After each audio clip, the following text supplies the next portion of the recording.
Welcome to the, I don't know, God knows what type of episodes. Are we keeping episode markers right now? We are the worst. I am the worst organized show organizer slash producer in the business. But here we go. Born in trouble. How you fellas doing tonight? Beautiful. Doing well. So the game, as always, we're going live on YouTube to the one or two family members that want to watch us. But anyway, I'm just joking. And we're actually doing a lot better as a show. And I'd like to get into that because for some reason, we seem to be having a resurgence or a discovery here online. But partially that's because of the input of one Andrew Johnson. What up? I wish I could take all the credit for it, but I think maybe you got a few of my straggler listeners who decided to drift over and check you out. Check it out. Well, hopefully those people are like the other stragglers that I'm used to and are disappointed that I was not naked. Anyway, Mr. Brooks with the good looks. Thanks, man. Aloha, brother. What was on the body? How are you feeling today, Mr. Brooks? Why you sound like you're underwater, man? Get up on that microphone. Yeah, get Sounds close. like I'm underwater. You gotta you gotta come a little bit closer I'm here. getting more echo than you. How's this? Is this a little bit better? A little bit. This better? This better? Turn on my mic. My mic. Check. My mic sounds nice. Check one. Check one. There you My go. mic sounds nice. Check two. All right. So here we are. Dating ourselves with hip hop. What would that word be? Nostalgic songs. Yes. So, fellas, how y'all feeling right now, man? What's going on in the world here? The world is crazy right now, but I'm feeling good. I'm happy. My mom lives in South America in Colombia, but was nowhere near the earthquake zone. So, Amen. a little bit of a little sigh of relief yesterday. Actually, I didn't even know what was going on. I just got a text from my mom saying, "Hey, I'm good. They evacuated the building as a precaution, but I never felt anything." I'm like, I guess I better look at a newspaper. What's going on? They got video up already showing. Oh, they got video for real. Yeah, I guess we'll start the show with terrible to our family moments. Personally, my lady almost choked to death today. I mean, not today, but last week. And she's been telling everybody in the family that I'm really messed up because apparently she was choking and she said to me, and she said he won't cut off 2 inches for anybody. Yeah, that's basically what I've used that one. I've used that before. But anyway, we're not getting into that. But no, but she was choking, and I turned around and I said, what? I said something to her. I was like, "What are you talking about?" And she got up and went over to the thing, and she started to. So then I helped her with the Heimlich, but I'm a terrible person because I didn't notice that she would almost choke to death. So I'm sorry, Missy. Did she give you the universal sign for choking? But the middle finger? No, not the middle finger. That's this. Normally people are choking, they give you this. That's the international sign for choking. Yeah. Well, that's the whole problem. My back was turned the entire time, and I was looking at something else. So I was just talking like we normally do, and then when I turned around, she was on her way to the thing, and it was weird that she hadn't answered me in about 10 seconds. But but it just shows that I'm not a woman beater or a misogynist because like another man might, why aren't you answering me? But I didn't do that, right? I'm like, oh, okay, she must have something on her mind. She's texting or something, no type of aggression there. But if I were a more misogynistic man, I probably could have saved her a little bit sooner. But she is alive, so that's a good thing. Yeah.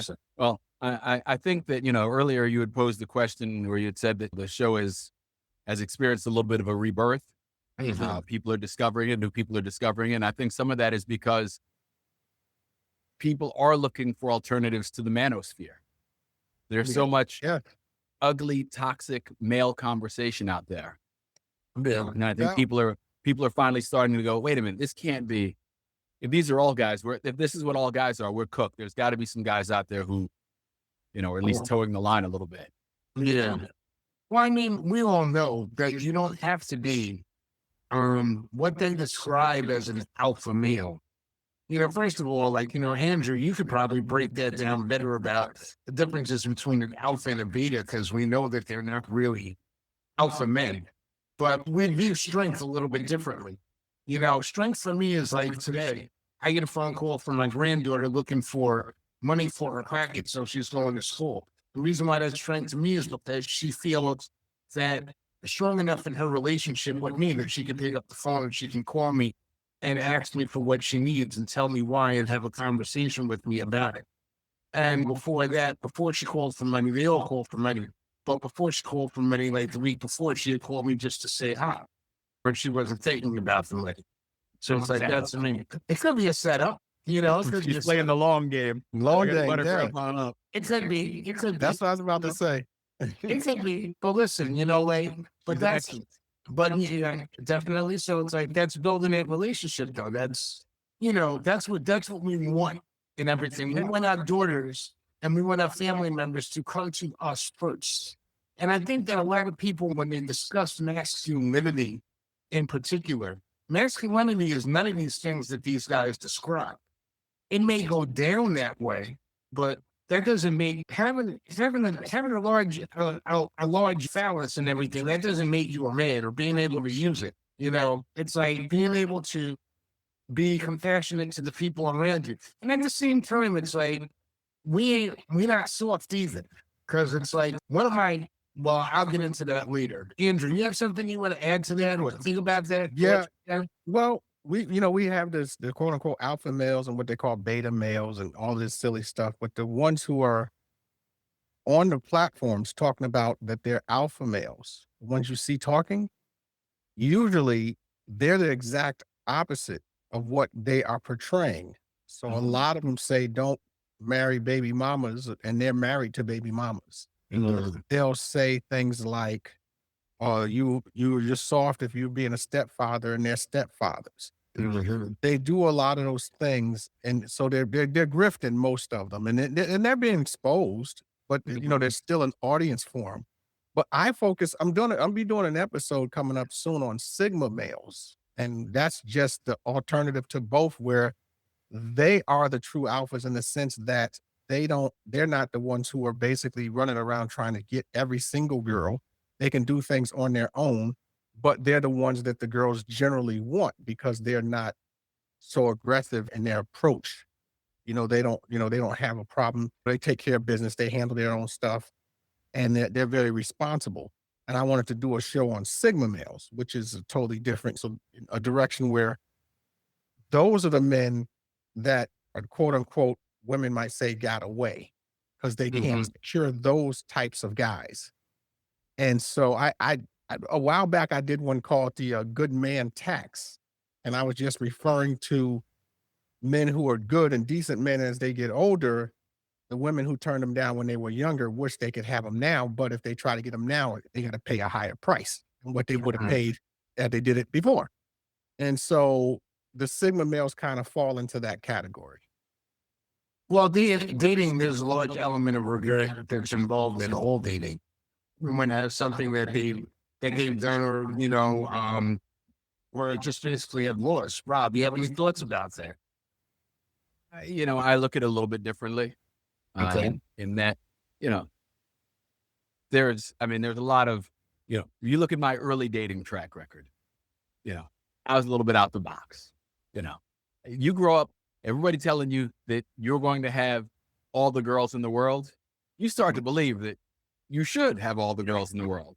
Yeah, but it never really sat right with my soul, though. I was never really good at juggling because I don't remember my own bullshit. I can't help it. I can't remember my own bullshit.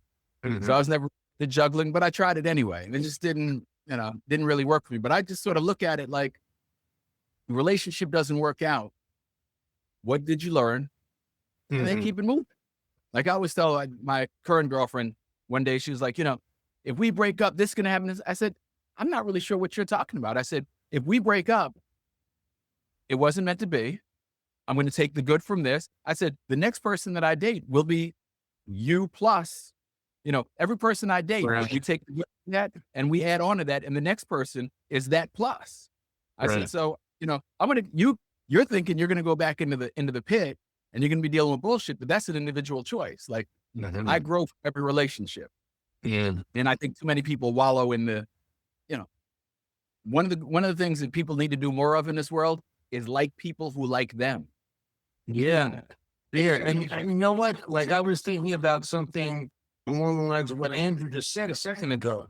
You know, honestly speaking, these guys, like they say, I don't know, maybe it was you, Rob, that just said it. But don't date baby mamas, don't date women that have kids and things of that nature. And I always like, look, when we came up, that kind of started to become something that really wasn't as possible. So it's like my thought process was always the same thing. If I'm going to see your kids and I'm going to date you and I'm going to be around your kids, I'm going to be respectful to your kids. I'm going to be respectful to their father, but I'm not going to mistreat these kids.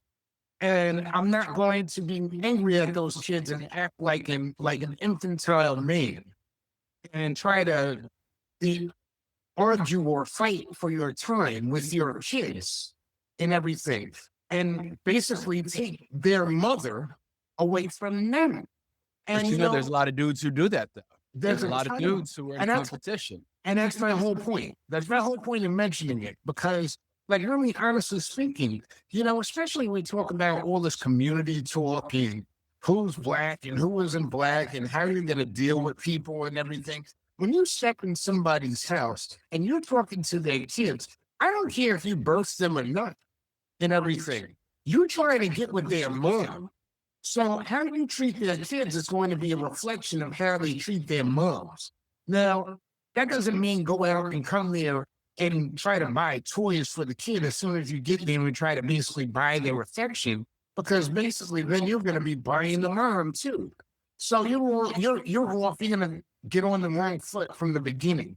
But the whole thing is that if you want to talk about fixing the community, if you have someone that you have a community where everybody's got a daughter and an ex and all this other stuff, it would be all of you to be respectful and to be actually try to be helpful when you're in the same vicinity as those people and those kids. That's one thing that you can do that would actually help everything. Would y'all agree with that idea that we're wrong when somebody seems like, you know, I ain't fucking with them kids and everything? Well, guess what? Somebody ain't fucking with your kids.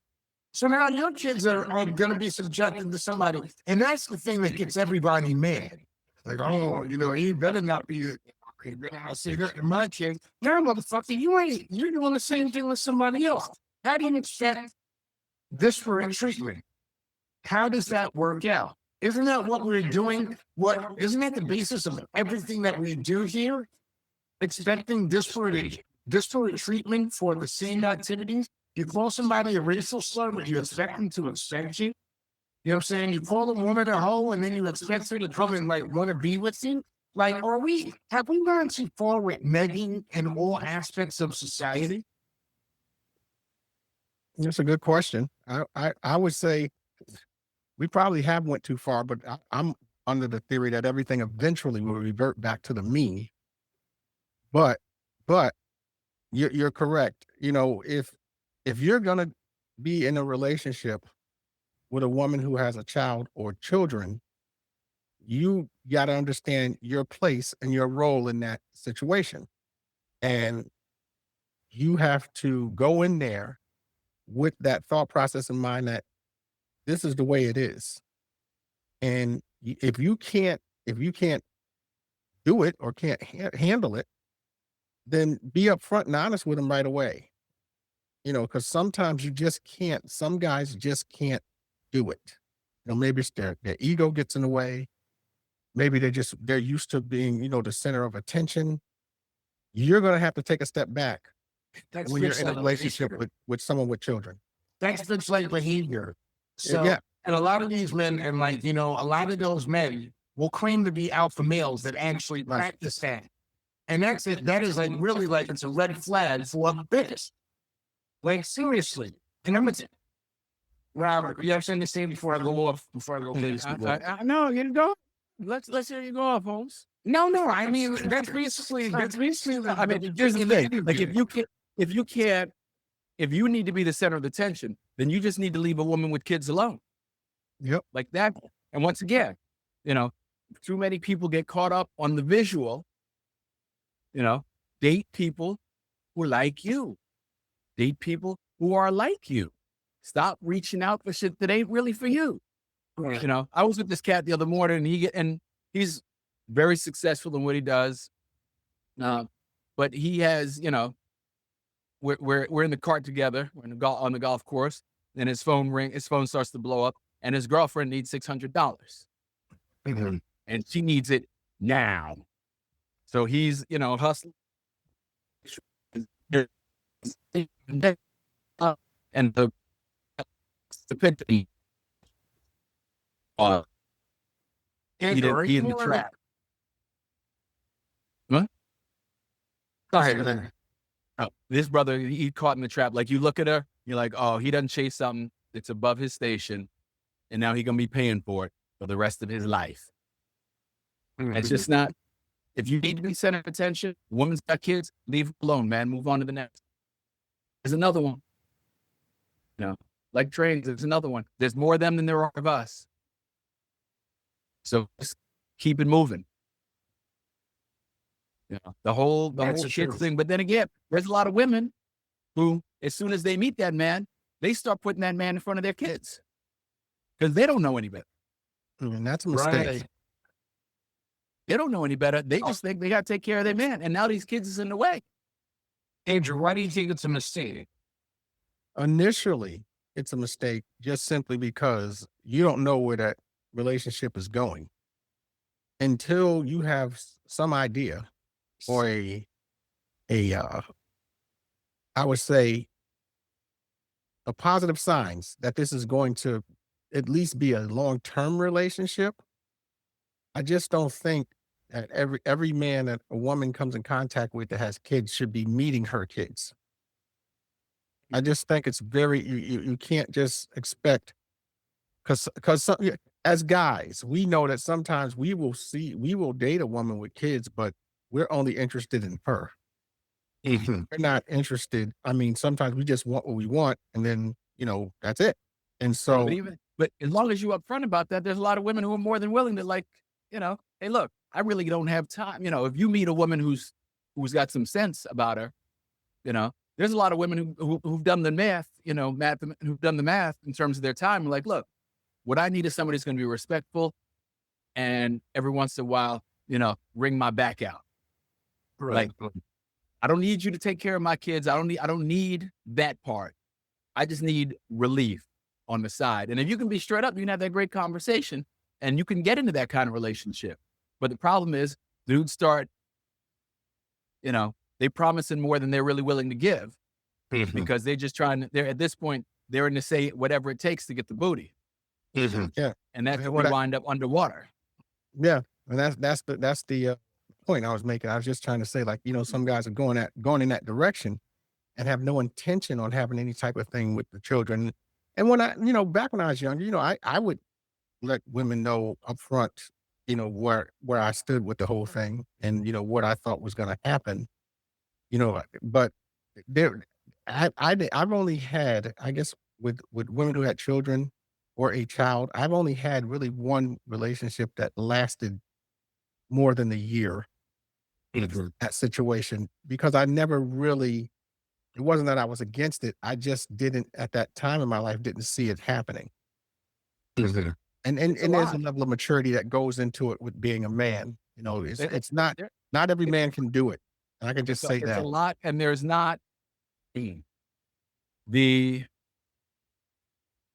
downs are much greater than the upsides. Yes. Like, there's a whole, because, and some of this, I learned through the therapy process, like, kids just want their parents together.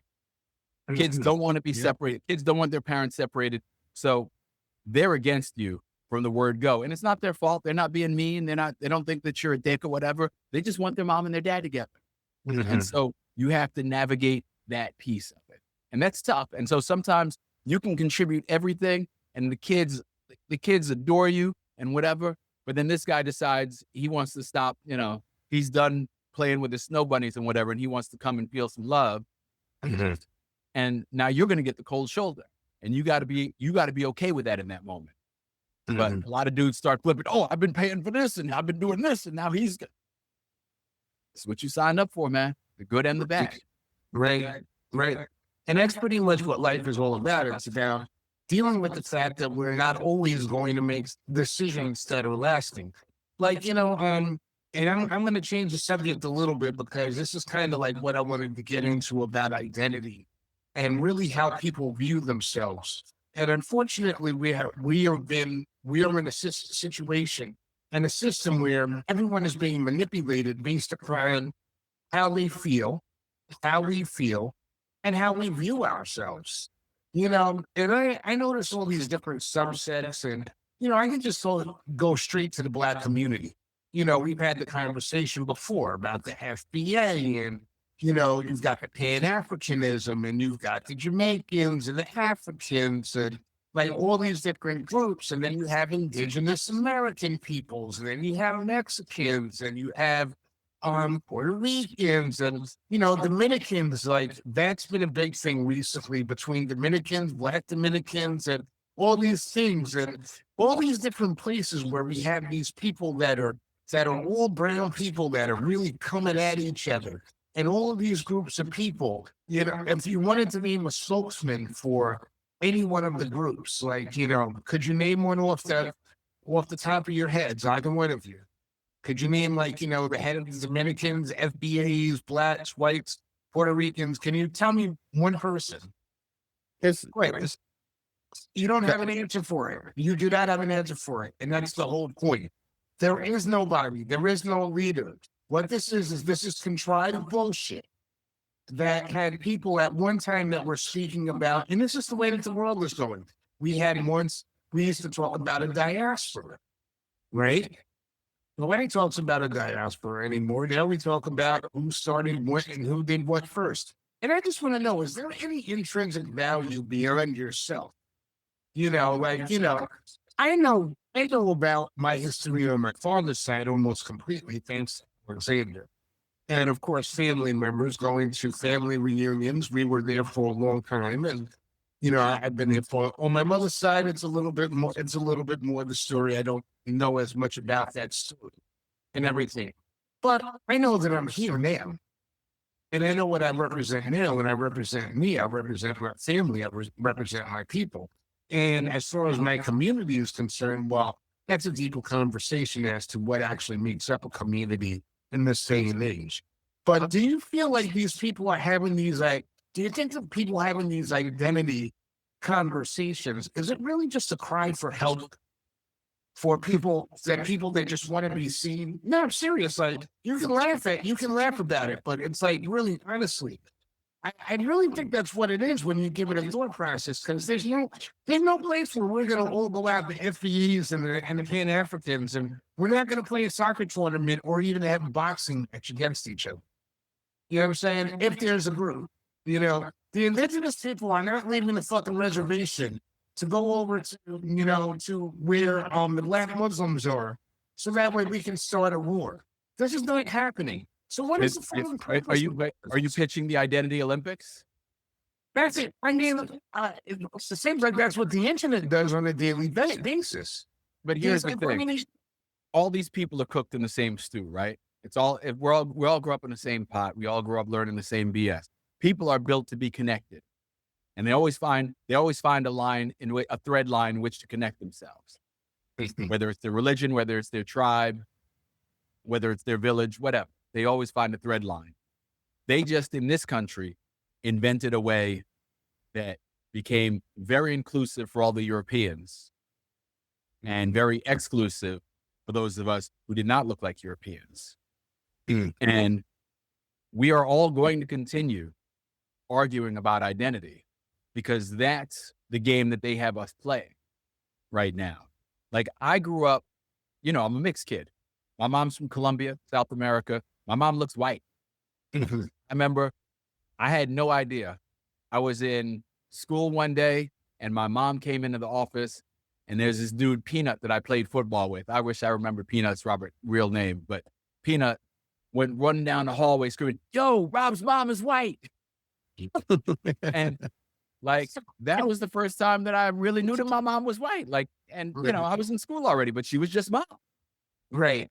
But Right. they have everybody playing the identity game, because while we're all arguing about who should get what and how this pie should be divided and who should have access, they're busy clearing all the stuff off the board. Right. Like, we're going to, there eventually one day, There ain't if no we don't fucking pie. flow it, there's going to be nothing left to Yeah, right. divide. And at that point, they'll be like, hey, y'all want in? You can join in. Well, they've already divided a pie. You know, They've there's a already- couple of crumbs left in the pan, and that's when we'll be allowed in. But as long as we're arguing about identity, we're not talking about the real shit. They've already given up the pie. Andrew, do you have anything you want to add to that? Yeah, no, I was just simply going to say, it's like when you were talking about it being, you know, more inclusionary to European people, what's happening is some of the other races, whether it be us or Hispanic or even Asian, they're all trying to, the fairer their skin is, they're trying to fit into the white culture, and they're under the impression that that's white is right.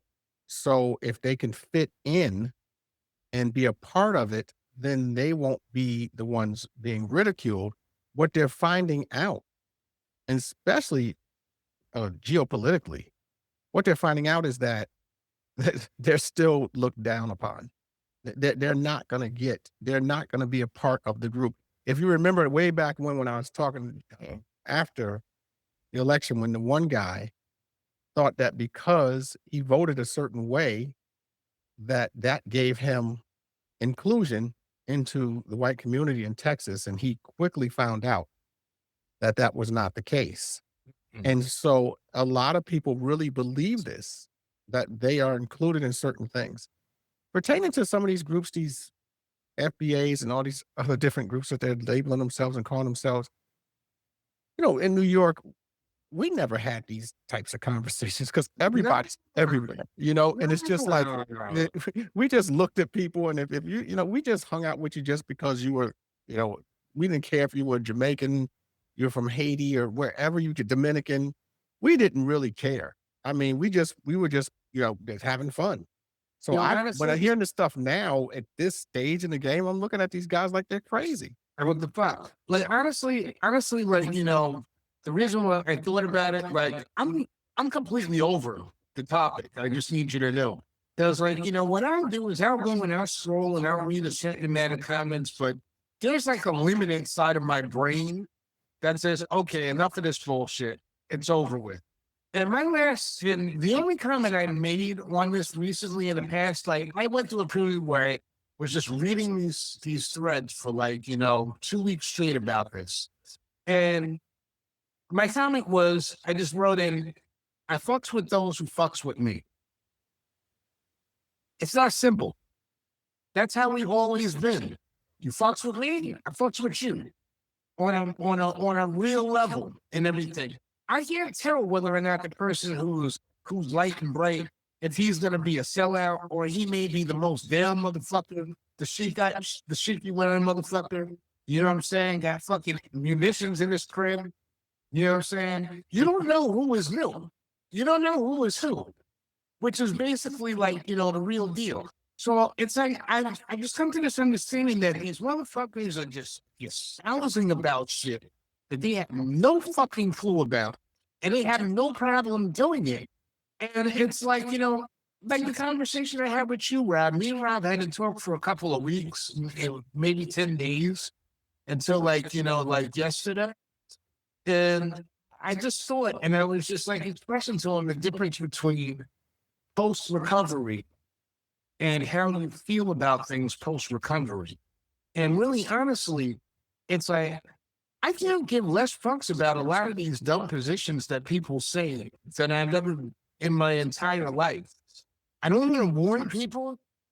I don't want to like, you know, I don't want to see them go down, but it's like, at the same time, it's like, they just do such stupid things.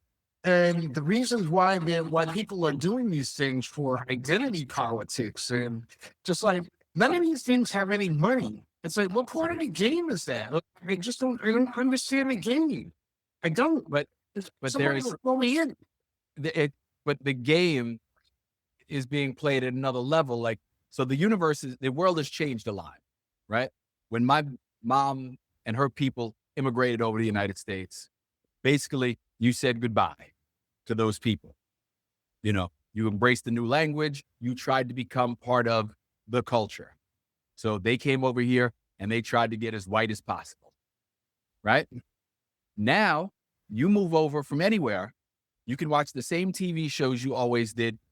The new people who are coming over here now are not trying to assimilate as much as the older generations did. They're standing very firm in who they are, who they were, and not necessarily diving into becoming part of this melting pot.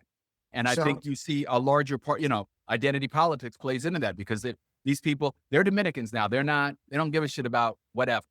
Like, they're going to take their money and they're going to send it back home. They can Western Union the extra money home. They're Haitians. They don't give a shit about what the rest of you guys are doing. They're going to go take care of Haiti. So actually, is that the reason why we have ICE? Is that one of the things, one of the actual beefs? What Rob just said. Because they are trying to, because to a certain extent, they're not trying to assimilate. I mean, whiteness. Go ahead. No, I was just going to say that's just good old fashioned racism. I mean, it's not that's just like the old playbook there where we're just going to do it just because we can. Yeah. And they're not sending ICE to Brighton Beach. Yeah, exactly. You know, this is being done because they have the power and they can do it. And there's no one that can really stop them. So that it's more about that than it is anything else. You know, so I don't know. I'm gonna ask you guys, do you think some of these guys supported the politics or the policies going on the assumption that, hey, if we do support it, that they won't touch us? Most And then are definitely. finding out that no, they actually will. I mean, people are naive, Most and definitely. you know, and that's just, I think a lot of people really thought that if they went along, that they would be untouched. And now they're finding out that that's not the case. Well, it's like what Rob said about the proximity. And like, you know what? When I have these shows and everything, and I have these conversations, to me, I'm not trying to beat up on white people. You know, we're just telling the truth. But when you tell the truth, it sounds like you're punching and you're beating up on white people and everything. And that's not the point of this. And the reason why I mention that is because a lot of these people that come over, these Asians, these different people from these different cultures and everything, they came over with the thought process of things that we already know. And the reason why I have to say that why I don't want to beat up on white people is because I'm over them too. You know what I'm saying? Honestly speaking, I'm really over them too. It's like there's no reason for me if I change your opinion or I don't change your opinion, that's not going to change anything in life. It's not going to change the world. It's not going to change anything about how we go about doing things. It's not going to change anything. Collectively, people have to come to these understandings. And unfortunately, we don't control the message delivering system. This is the message delivering system right here. This is the best that we can get. You know what I'm saying? People think, you know, over the past, 30 days, downloading 1,500 episodes. That's the only way. And that's a drop in the bucket. You know what I'm saying? We're not getting on ABC News. I'm not going to be on CNN. Nobody's paying me to do this. This podcast costs me money. You know, it costs money. And all the people the thing is, like, you know, now if I wanted to do something and I changed my ways and I was like, okay, now I start pandering the different crowds and everything. Now it becomes successful. Now it becomes worth it. Now it becomes money. It becomes something that you have to protect. And now it becomes bitch-like. Because I can't say what I want to say. I can't talk about the things that I want to talk about. And these people would be okay. The difference between those people and me, those new immigrants that are coming over and they're just watching TV, when they do have to walk out and they do have to choose a side, the side that they're choosing is to try to assimilate with whiteness. And as we've seen, it's not working out for them so well. And the reason why I'm over it is because I know it's not going to work out for them so well, because I know from being around these people for all these years, they don't really care and everything. My mother told me that in the very beginning. They don't care whether or not, they don't care, like, about your feelings, about what you're going through. They don't care about, it's not something that's on their fucking list and everything. They're just trying to get through the best as they can. And a lot of them, and that's really what it is. A lot of these people, we were talking about it just a little while ago. And I'm sorry I'm rambling, guys, but I guess it's host privilege. I get to ramble for a second. We were talking about the crowds at a local steakhouse. Okay. That's a chain that a lot of people are there. Normally you got a lot of guys in cowboy hats walking in there and everything. What happened? And how during the week now, that place is damn near fucking desolate. And they're running the greatest sales on rims and different rings in order to get people back in. And the reason is very simple. Your gas is $3.75. Your fucking steaks are, your chicken. I bought chicken thighs the other day, $14 for a package of chicken thighs. You know what I'm saying? Your That's the steaks reason to quit eating chicken right there, Holmes. yeah, I'm telling you, you get a 4-pack, you're going for a 4-pack of steaks and it's $80. You know what I'm saying? You got to break off a casino if you want to feed your kids steaks. And this is kind of like the world that they want. The reason why you have all these identity wars, and those wars are being actually paid for. People get paid for on TikTok for saying, like, I'm FBA or I'm Caribbean, or I'm Mexican or whatever and everything. And they get paid to split these things up, because they're making those states impossible. You will own nothing and you will like it. And when you have a state, it's going to be a fucking treat. It is something that you aspire to that. And oh my God, it's just the way it is. Rob, go ahead. Well, I mean, that's, you and I have gone and sat down at the Cap and knocked down, a cone of crusted steak. Trying to tell you. That's part of the reward system in America. That's what they build you up for. It's a beautiful thing. They get you into that system, get you wanting more. Yes.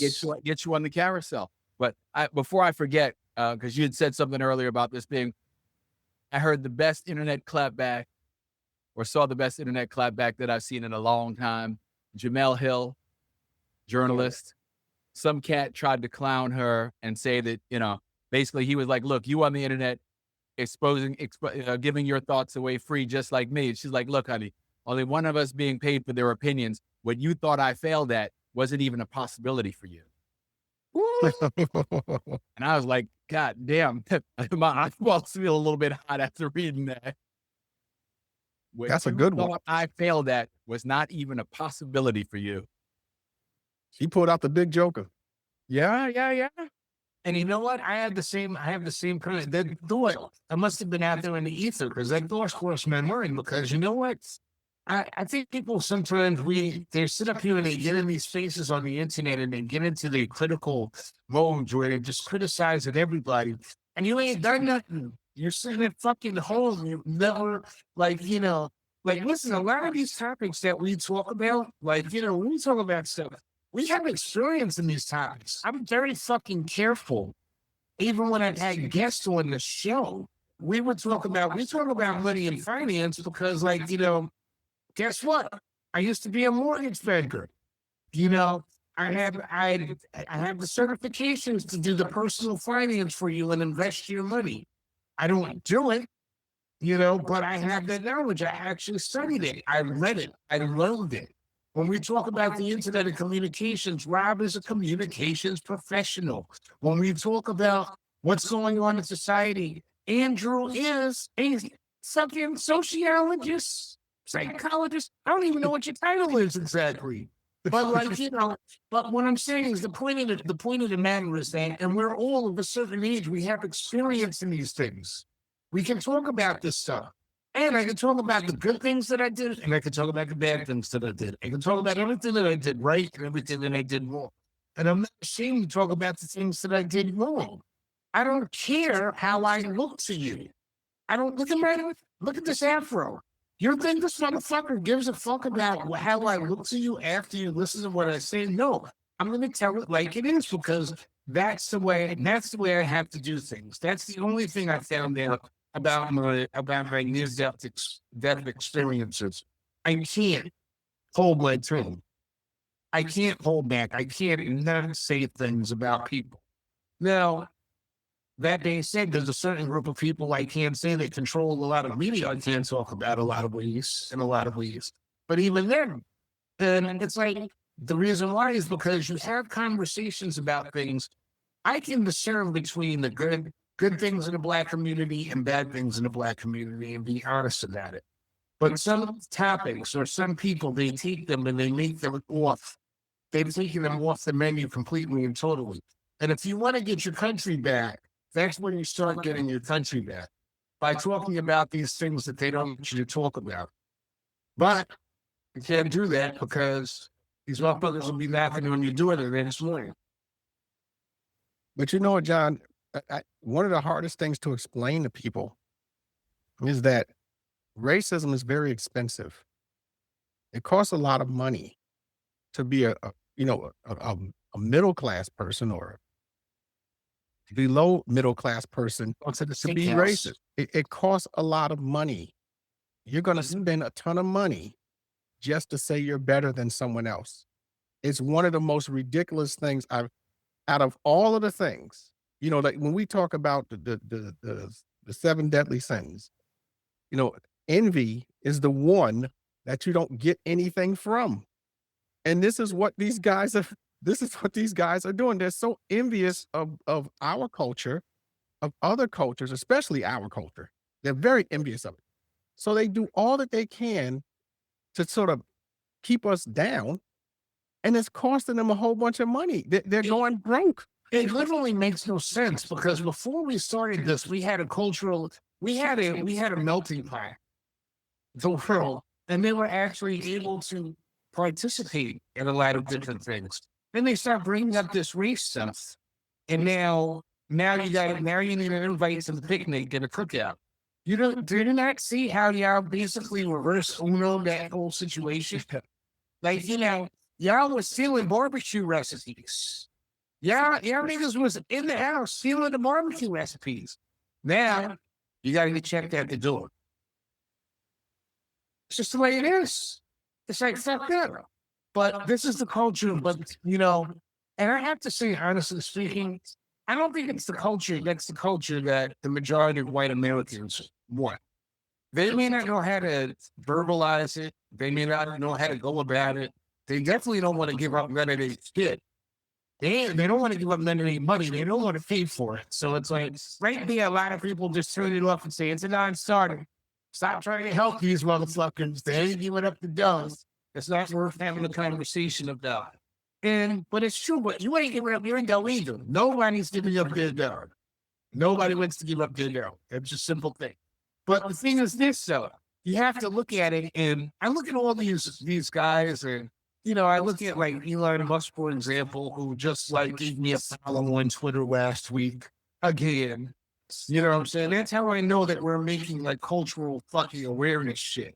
Because they start fucking paying attention to what we're saying. Oh, the numbers are.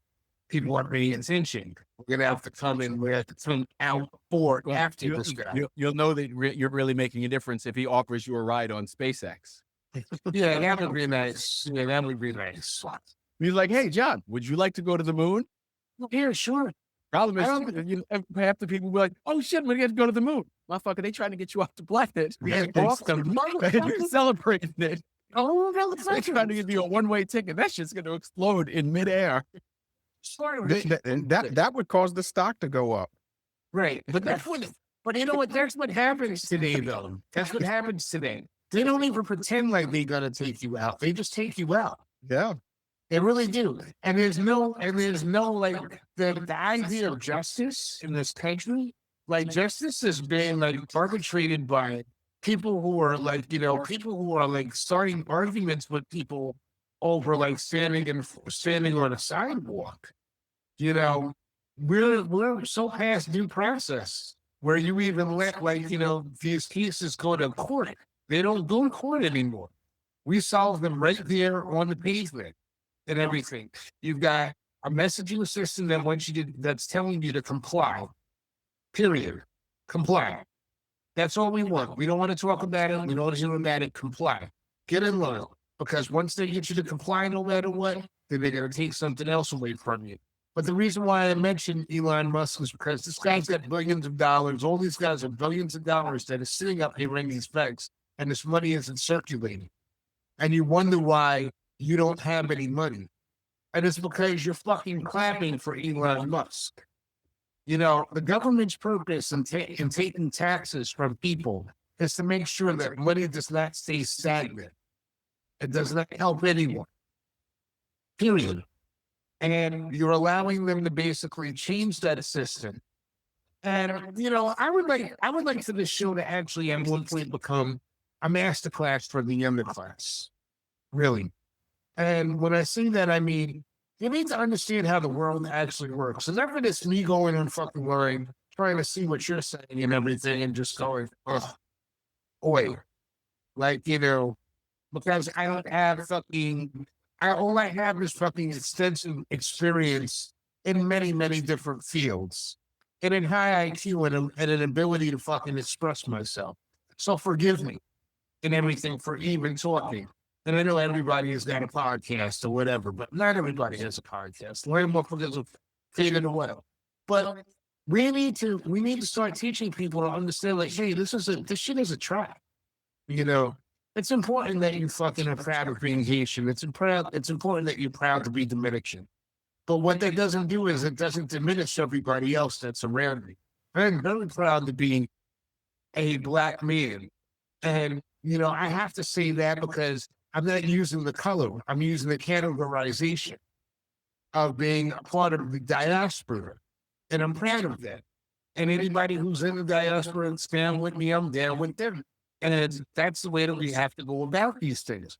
We have to find allies and stop trying to fucking create enemies, because anybody that you go out and kill, if you have a battle between the Mexicans and the Blacks, and you know, at the end of the day, there's 100 on each side, and 80 of them end up on the floor, and 20 of them walk away. The only people that won are the ones that have to make meals the next day, because they have to make 160 less meals. Y'all ain't fucking doing the math. But when you're pitting each other against, what you're describing in the long run is that when you put these interracial wars or these wars against other races and cultures, and you create this distraction, the ultimate goal is stealing your money. Yeah. It's So that's what's happening. It's statistics. It's about money and it's about resources, really. Because money doesn't exist. Money doesn't mean anything. And everything. It's control of the resources. That's what the game is. The game is right now, you have a data center, it needs water. So now these areas over here, where they need water, they're going through droughts where data centers are because they have the resources. And guess what? You don't have the money. And you can have a conversation all you want about needing water. I want to know how much money you're going to pay. If you're not going to pay for that water, you're going to go thirsty. A lot of you motherfuckers out here who have not gone thirsty, who will make decent salaries, y'all about to go thirsty. And that's a euphemism that goes a little bit deeper than water. Right?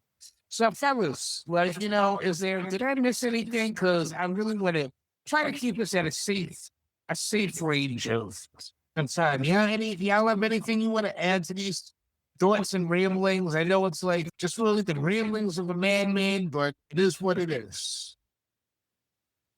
Hey, the numbers are up, so they must like it. I don't know about that. You know thy enemy, know thyself, right? That's it. You know? So, could be lovers, could be haters, and everything. Rob?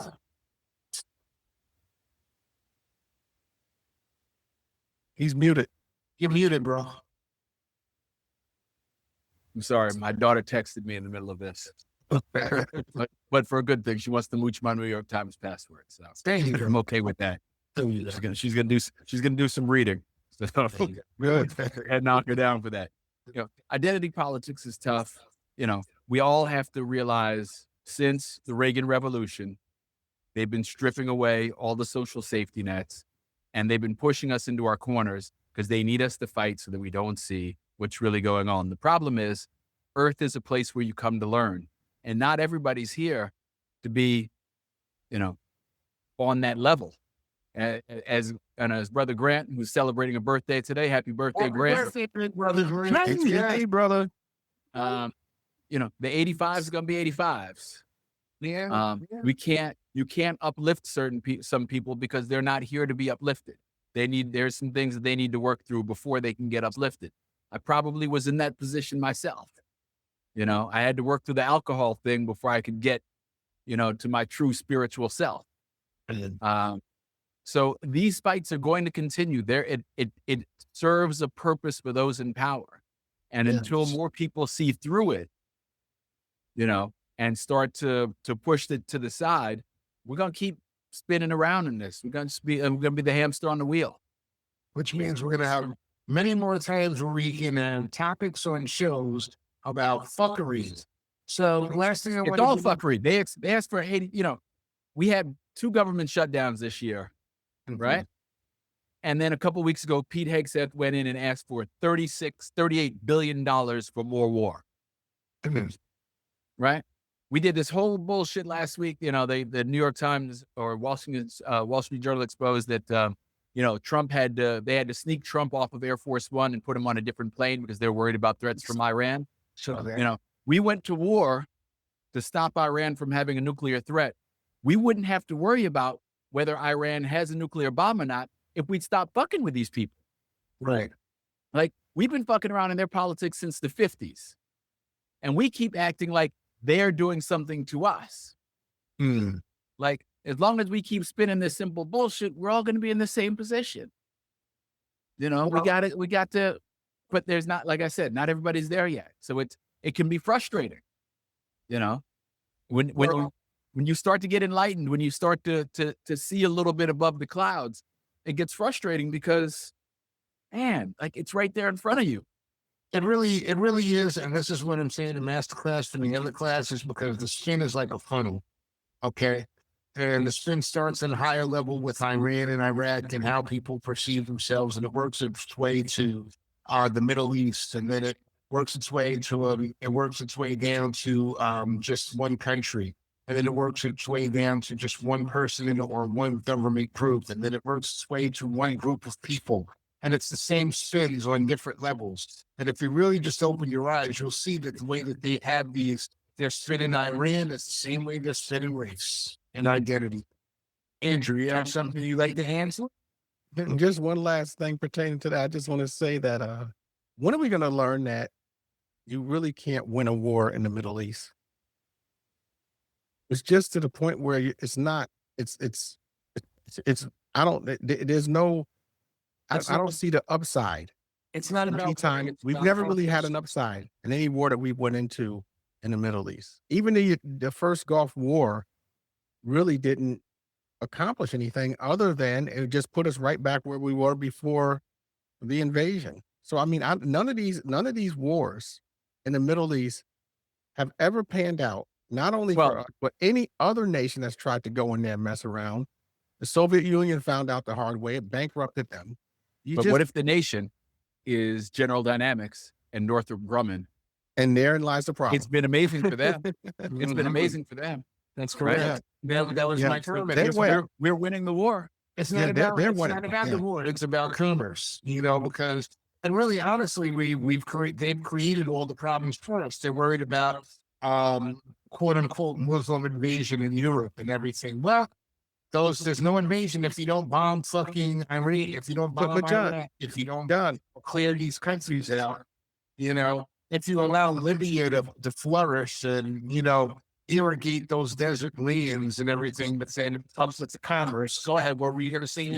I was just simply going to say that if you listen to how we've talked about Iran or Iraq or any of those countries in the Middle East, mostly Iran, these are the same talking points they used in the 80s.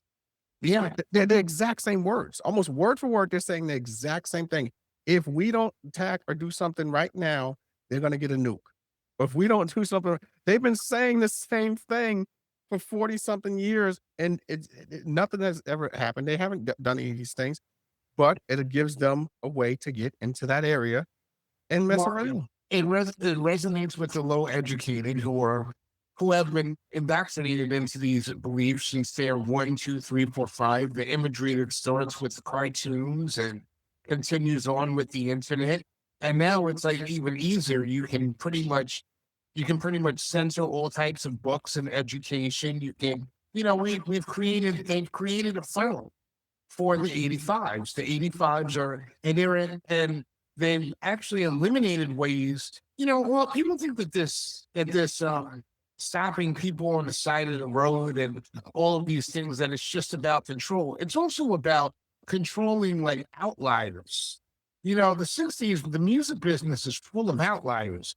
People sitting up there singing songs and writing things about things that are actually happening that'll go out to a bunch of people. You have independent record labels that would put out a Bob Seger or one of these other people, and they're singing these songs, and people are actually getting notice to it. So they have to get that under control.